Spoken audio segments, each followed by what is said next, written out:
Hi viewers, எல்லாம் எப்படி இருக்கீங்க? இது உங்களுடைய ஜிகே மாஸ் ஸ்டுடியோ வேர்ல்டு. இன்றைக்கி நம்ம பார்க்க போகிறது என்னென்னா, நம்ம நாட்டில் பார்த்திங்கன்னா நாளடைவில் குற்றமானது அதிகரித்து வரக்கூடிய சூழ்நிலை உருவாகி கொண்டே இருக்குதுங்க. ஏன்னா அவன் எப்படி பேசுகிறான்னு பார்க்குறீங்களா? அட என்னங்க பண்ணுறது, இந்த நாட்டில் நாமளும் இருக்கோமே, அப்புறம் எப்படிங்க பேசாமல் இருக்கிறது? முன்னெல்லாம் நியூஸ் பார்க்க படிக்க ரொம்ப ஆவலாக இருக்கும். ரொம்ப இல்லைனாலும் ஓரளவுக்காவது ஆவலாக இருக்குங்க. ஆனால் இப்போ அதே நியூஸ் பார்க்கவும் சரி படிக்கவும் சரி கொஞ்சம் கூட விருப்பமே வர மாட்டேங்குதுங்க. ஏன்னா நம்ம நாட்டில் நடக்கக்கூடிய நிகழ்வு அப்படி இருக்குது. உங்களுக்கு என்னான்னு புரியலையா? இவன் எதை பற்றி பேசுகிறான்னு தெரியலையா? சொல்கிறேங்க.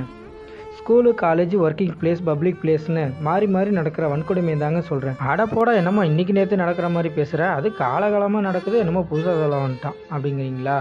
நான் அப்படி சொல்லலைங்க. நான் என்ன சொல்ல வரேன்னா, காலகாலமாக நடந்தது தான், நான் இல்லைன்னு சொல்லலை. அன்றைக்கி மக்களுக்கு பெருசாக நாலேஜ் இல்லை, அந்தளவுக்கு யாரும் படிக்கவும் இல்லை. இப்போ இருக்கிற மாதிரி சோஷியல் மீடியான்னு எதுவும் இல்லை. அதனால் இந்த மாதிரி குற்றங்கள் நடந்தாலும் அது யாருக்கு பெருசாக தெரியலை. அது அப்படியே போயிடுச்சு, அதை விடுங்க. ஆனால் இப்போ அப்படி இல்லைல்ல. சாதாரண ஒரு ஏழை குடும்பத்தில் இருக்கக்கூடிய அந்த ஏழை குழந்தைகள் வரை இன்றைக்கி ஓரளவுக்கு படிச்சிருக்காங்க. அது போக இப்போ எங்கே எது நடந்தாலும் இந்த நியூஸ் சேனல், சோஷியல் மீடியா இதெல்லாம் அடுத்த நொடியே மக்களுக்கு இந்த மாதிரி குற்றம் இந்த இடத்துல நடந்திருக்குங்கிறத போட்டு காட்டுது. அப்படி இருந்தும் என்ன பிரச்சனை, குற்றம் குறையாமல் இருக்க? இப்போ நீ என்ன தான் சொல்ல வர, அதை முதல்ல சொல்லு அப்படிங்கிறீங்களா? சொல்கிறேங்க. முதல்ல குற்றம்னு ஒன்று நடந்தால் அதுக்கு மிக மோசமான கடுமையான தண்டனைன்னு ஒன்று இருக்கணும். ரெண்டாவது, school, college, hospital, working place, jail, court, public place இந்த மாதிரி எல்லா இடத்துலையும் மேல் ஃபீமேல்னு தனித்தனி அறை கொண்ட கவுன்சிலிங் சென்டர் கண்டிப்பாக இருக்கணும். அதுவும் அரசாங்கமே அது நடத்தணும். அதோட முக்கியம், மக்களுக்கு கொடுக்கக்கூடிய கவுன்சிலிங் இலவசமாக தான் கொடுக்கணும்.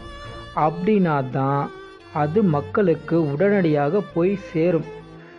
இப்படி இருக்கிற கவுன்சிலிங் சென்டர் மூலமாக நடக்கக்கூடிய குற்றமானது கொஞ்சம் கொஞ்சமாக குறையும். குழந்தைகளும் பெண்களும் அந்த கவுன்சிலிங் சென்டர் மூலமாக அவர்களுடைய மன அழுத்தத்தை சரி செய்து அவர்களுக்கான நியாயத்தை அப்பகுதி காவல்துறையினர் மூலமாக வழங்கப்பட வேண்டும். அதன் மூலமாக குற்றம் குறையும். குற்றவாளிக்கு கடுமையான தண்டனை கிடைக்கும். குற்றம் செய்வதற்கு யோசிப்பார்கள். குற்றம் செய்தவர்கள் தன் வாழ்நாளில் மீண்டும் ஓர் குற்றத்தை செய்வதற்கான எண்ணமும் வராமல் அப்படி அடியோடு அழிந்து போய்விடும். இதன் மூலம் சைக்காட்ரிக் போன்ற துறைகளில் படித்தவர்களுக்கு வேலை வாய்ப்புகளும் அதிகரிக்கும். வேலையில்லா திண்டாட்டமும் ஓரளவுக்கு குறையும். எனவே இதை தாங்க நான் சொல்ல வந்தது. நான் சொன்னது சரின்னா இதை மற்றவங்களுக்கு ஷேர் பண்ணுங்கள். அப்படி இல்லைன்னா சொன்னதில் ஏதாவது தவறுனா கமெண்ட் பண்ணுங்கள். நான் அதை திருத்திக்கிறேன்.